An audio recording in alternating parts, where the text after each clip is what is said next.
અરે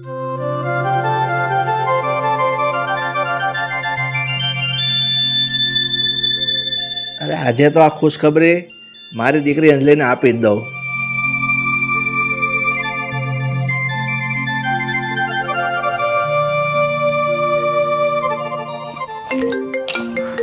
પપ્પાનો phone. Hello. હા પપ્પા. હા બેટા અંજલિ, આજે ખુશખબરી છે એ આપવા માટે તને ફોન કર્યો છે. શું વાત છે પપ્પા? શેની ખુશ ખબર? જલ્દી કહો. અંજલિ, આ તારો ભાઈ રાજ છે ને, એ આજે આપણા ઘરે આવી ગયો છે બેટા. શું વાત કરો છો પપ્પા તમે? ભાઈ ભાઈ આપણા ઘરે પાછો આવી ગયો. પપ્પા જલ્દી જલ્દી ભાઈ સાથે મને વાત કરાવો. અરે હા બેટા, હા તું એટલી બધી ઉતાવળી નહીં થા. આ ભાઈ હજુ આવ્યો છે અને એ રૂમમાં ફ્રેશ થાય છે. પણ તું એક કામ કર, તું અને જમાઈ બે જલ્દીથી આપણા ઘરે આવી જાઓ અને પછી બધી વાત કરીશું અહીંયા. હા પપ્પા, એવું કરીએ. હું ઘરે આવું. હું અત્યારે બહાર છું અને અજય પણ બહાર ગયા છે. હું અજયને ફોન કરીને અહીંયા બહાર જ બોલાવી લઉં છું. પછી અમે બંને સાથે ઘરે આવીએ. હા હા બેટા, પણ જરા ઉતાવળ રાખજો. આ જમાઈ ગમે ને બહાર ગયા હોય ને એને ફોન કરીને તાત્કાલિક બોલાવી લે અને તમે બંને અહીંયા આવી જાઓ. ઠીક છે. જય શ્રી કૃષ્ણ. હા હા હા, જય શ્રી કૃષ્ણ.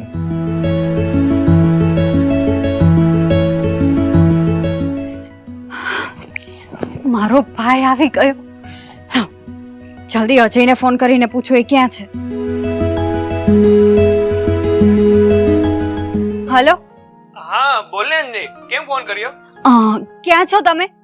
અરે બહાર છું, બોલ ને શું કામ હતું?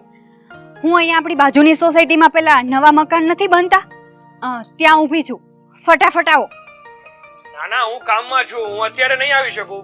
અરે પણ કામ શું છે એ બોલ ને તારે. અરે એ પછી કહું, પેલા ફટાફટ આવો અહીંયા. હને? હા, bye bye bye bye bye. જલ્દી આવો.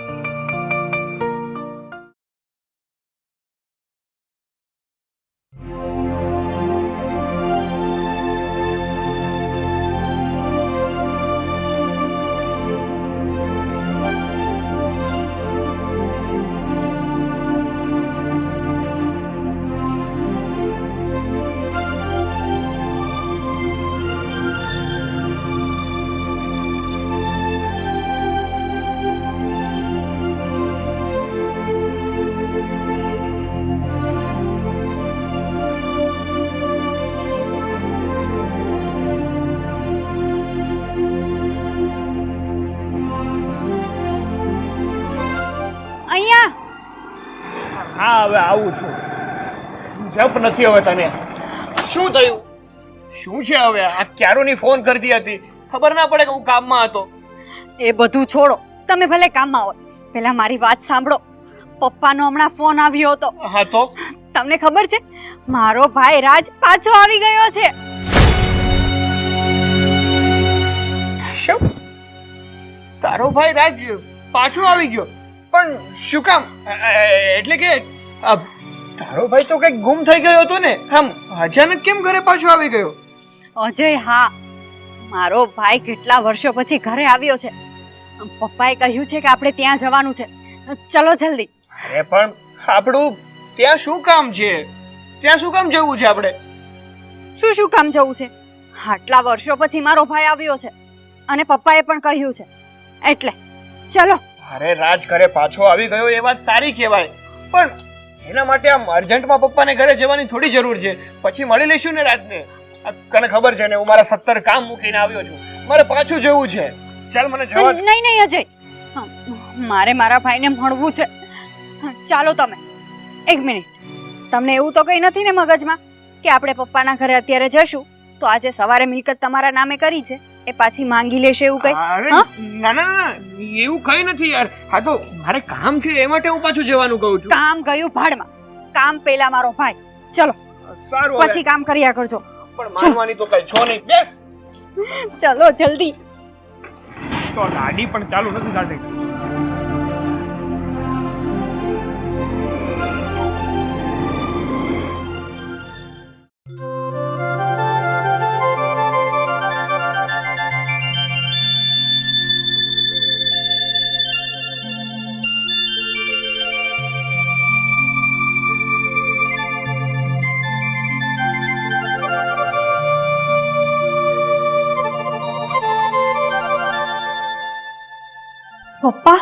આવી ગઈ બેટા? આવો આવો બેસો.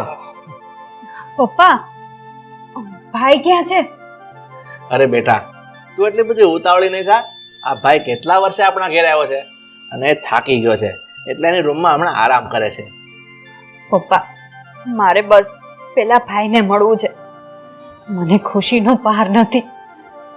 કેટલા વર્ષે મારો ભાઈ મને મળશે આજે. હું ભાઈને મળવા જાઉં છું. હા હા, જ્યાં એના રૂમમાં આરામ કરે છે ને ત્યાં જાઓ. જાઓ, તમે પણ જાઓ.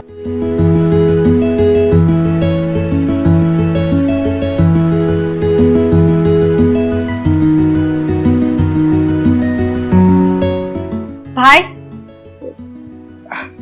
અરે બેન, ભાઈ ભાઈ તું કેમ છે? તને સારું તો છે ને? હા બેન, હા સારું છે એકદમ. હા, પણ તું કેમ આટલી બધી દુબળી પતલી થઈ ગઈ છે? જીજાજી જમવા નથી દેતા કે શું? જીજાજી તમે ઊભા છો શું કામ? બેસો ને. ના ના, હું અહીંયા ઊભો છું ને એ ઠીક છું. અને હા રાજ, ઘણા સમય આવ્યો તું પાછો ઘરે. અચાનક કઈ બાજુ જતો રહ્યો હતો પણ તું? છોડો ને એ બધી વાત. વાત કરવા જઈશ તો સમય નીકળી જશે.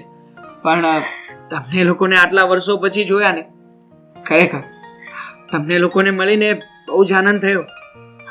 મને પણ તને જોઈને મારો હરખ નથી સમાતો.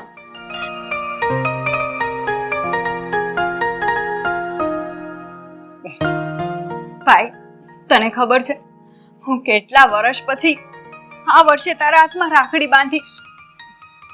હા, અને હું પણ ઘણા વર્ષો પછી મારી બેન પાસે રાખડી બંધાવીશ. બસ અંજલિ બસ. તારો ભાઈ ઘણા સમય પછી આવ્યો છે અહીંયા, તો એને આરામ કરવા દે. અમે લોકો છે ને બહાર પપ્પા પાસે બેઠા છે. તમે આરામ કરો. ચાલે છે આપણે છીએ. ભાઈ તું આરામ કર. હા હા જી. હા મળીએ પછી. મળીએ. ચાલે અંજલિ.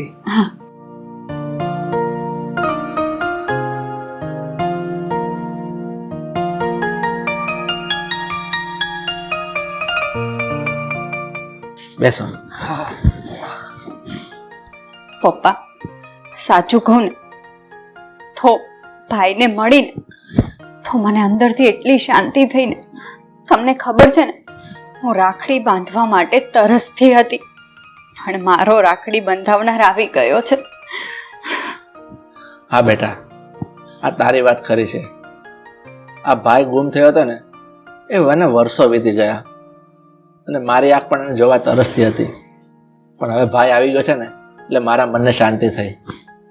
પણ બેટા, મેં તમને બંનેને આજે ફરી પાછા એટલા માટે બોલાવ્યા છે કે આજે સવારે જે આ મિલકત અને પ્રોપર્ટીના કાગળ ઉપર તમારી દસ્તખત કરી અને તમારા નામે કરી આપ્યા છે ને, એ હું એ કાગળિયા પાછા લેવા માંગુ છું. અને આ મારો દીકરો આવી ગયો છે તો હવે એ બધી મિલકત અને પ્રોપર્ટી એ મારા દીકરા નામે કરવા માંગુ છું. હા હા પપ્પા, એમાં મને કઈ વાંધો નથી. આમ પણ આ બધી મિલકત મારા ભાઈની જ છે. જરૂર એને પાછી આપી દઈશ. હા સોરી પપ્પા, પણ હું જે વાત કહેવા જઈ રહ્યો છું એ બદલ મને માફ કરજો. પણ તમે જે આ મિલકત અમને લોકોને આપી છે ને, આ મિલકત તમને પાછી નહીં આપી શકીએ.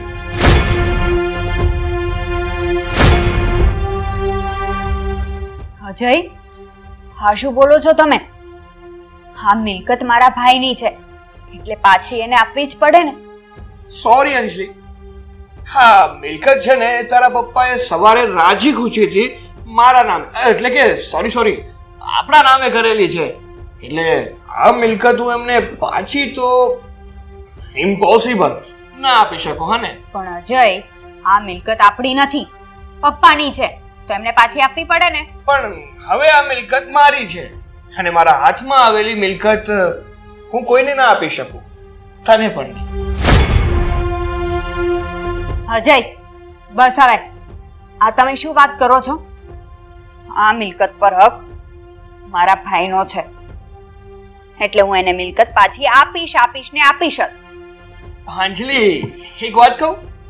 હા, તું ભૂલી ગઈ હશે, પણ હું નથી ભૂલ્યો કે આજે દસ્તાવેજમાં જ્યારે પપ્પા આ પ્રોપર્ટી આપણા નામે કરતા હતા ને, ત્યારે માત્ર એક તારી સાઈન નથી કરી, પણ તારી સાથે સાથે મારી સાઈન પણ કરી હતી. એટલે જો તારે આ બધી મિલકત તારા ભાઈને પાછી આપવી હોય ને, તો તારી એકલીની મંજૂરીથી કંઈ નહીં થાય. હું સાઈન કરવાનો જ નથી, તો આ મિલકત તારા ભાઈને મળી જ ના શકે ને. એટલે અંજલિ, પપ્પા, સોરી, હા, પ્રોપર્ટી બાબતે મને કન્વિન્સ ના કરવો. ઓકે, ચલો હું નીકળું. અરે પણ અજય,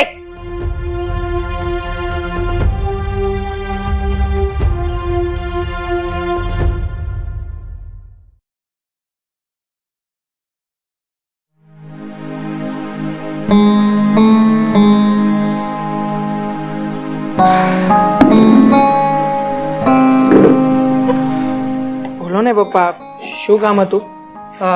મને કેમ બોલાવ્યો છે અહીંયા? બેટા, આ તારી મમ્મી ઘરે નથી ને, એટલે એક જરૂરી વાત કરવી છે તને. જરૂરી વાત? હા તો બોલો ને પપ્પા, શું વાત કરવી છે?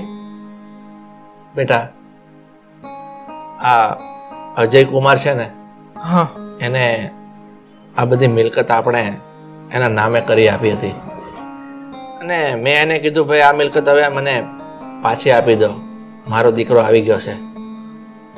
તો અજય કુમાર હવે મિલકત આપવાની ચોખ્ખી ના પાડી દે છે. એને આપણી મિલકત હવે પચાવી પાડવી છે. પપ્પા, મને તો તમારી વાતમાં વિશ્વાસ જ નથી આવી રહ્યો. જીજાજીના મગજમાં આપણી આ મિલકતને લઈને પાપ જાગ્યું છે. બેટા, આ કોઈ પણ માણસ આવી રીતે મિલકતને લઈને સાવ આવા નીકળશે એની તો આપણને કલ્પના ન હોય ને. આ અજય કુમારે તો આપણને આ જીવતા ડામ દીધા છે. જો પપ્પા, જે થવાનું હતું એ બધું થઈ ચૂક્યું છે, પણ હા, હવે આપણે લોકોએ ધ્યાન રાખવાનું છે. આ મિલકતને લઈને કોઈ પણ પ્રકારની માથાકૂટ ન થાય ને, એ રીતે જ આપણે રહેવાનું છે. આપણે લોકો જીજાજીને શાંતિથી સમજાવીશું. સમજે તો ઠીક છે, ના સમજે તો પણ આપણે કોઈ પણ પ્રકારની બળજબરી નથી કરવાની. અને જો આવું કંઈ થશે ને પપ્પા, તો જીજાજીનો સ્વભાવ તો તમને ખબર જ છે ને, એ નકામું મારી બહેનને હેરાન કરશે, એના ઉપર હાથ ઉપાડશે, અને બહેનને થતું દુઃખ હું ક્યારેય પણ નહીં જોઈ શકું. બેટા, આ તારી વાત હું સમજી શકું છું, પણ આ બધું તો ખોટું કહેવાય ને. આવું કઈ થોડું ચાલે. આ આપણી મિલકત આપણને પાછી ના આપે. જો પપ્પા, ક્યારેક આવું બને ને ત્યારે સહન કરી લેવામાં પણ આપણી જ ભલાઈ હોય છે.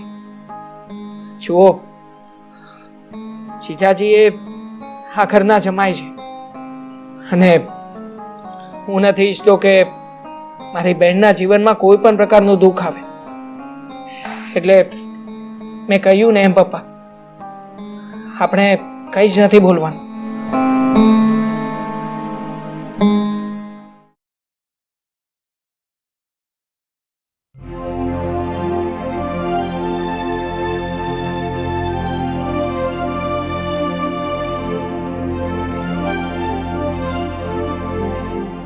અરે, કેમ છે મારી લાડકડી બેન?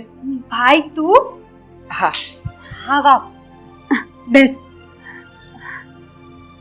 કેમ છે તું? બસ એકદમ ફિટ એન્ડ ફાઇન.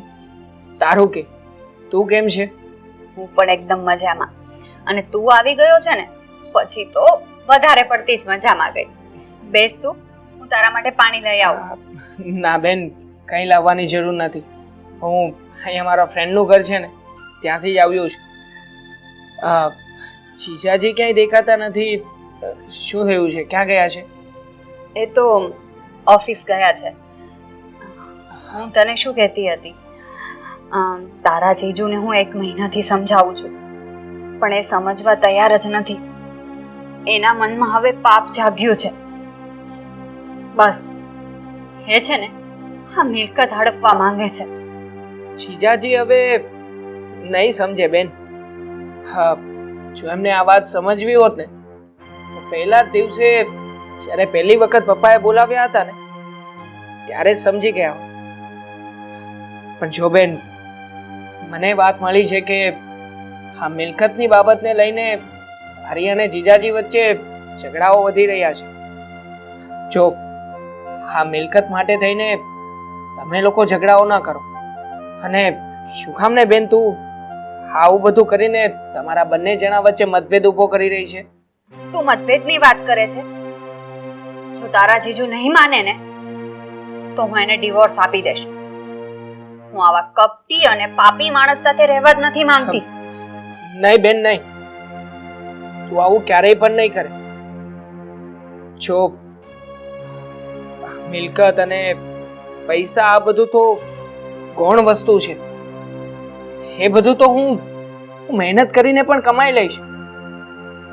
પણ મહત્વનો છે સંબંધ તારા અને જીજાજી વચ્ચેનો. જો તમે બંને જણાએ લગ્ન કર્યા અને આટલા વર્ષોથી સાથે રહો છો, હવે મિલકત જેવી તુચ્છ વસ્તુ માટે થઈને તમે લોકો ડિવોર્સ લેવાની વાતો કરો છો. બેન, શરમ આવવી જોઈએ તને. મારે કયા શબ્દોમાં તને શું કેવું કઈ નથી સમજાતું. પણ હા, એટલું જરૂર કહીશ કે તું અત્યારે જે બોલી રહી છે ને એ આપણા મા બાપના સંસ્કાર નથી બેન. અને હા બેન, વાત રહી આ મિલકતની, તો અમે લોકો એમ માની લઈશું કે આ બધી જ મિલકત પપ્પાએ જીજાજીને અને તને કરિયાવરમાં આપી દીધી છે. અને તું તો જાણે છે ને બેન, મારી પાસે તો આમે કંઈ જ નહોતું અને આજે પણ કંઈ નથી.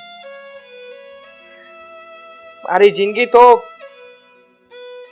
પહેલેથી જ અધૂરી હતી અને હજી એ અધૂરી જ રહી ગઈ. પણ ભાઈ, હા, નહીં બેન, હવે આગળ તું એક શબ્દ પણ નહીં બોલે.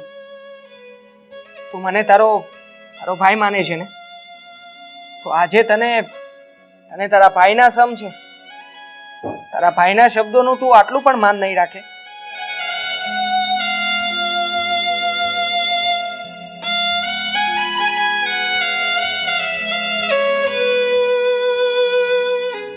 બસ હવે ક્યારેય પણ આ વાતને મનમાં નહીં રાખ. ચાલ, આ વાત કહેવા માટે જ તે ખાસ અહીંયા આવ્યો હતો. હવે હું રજા લઉં.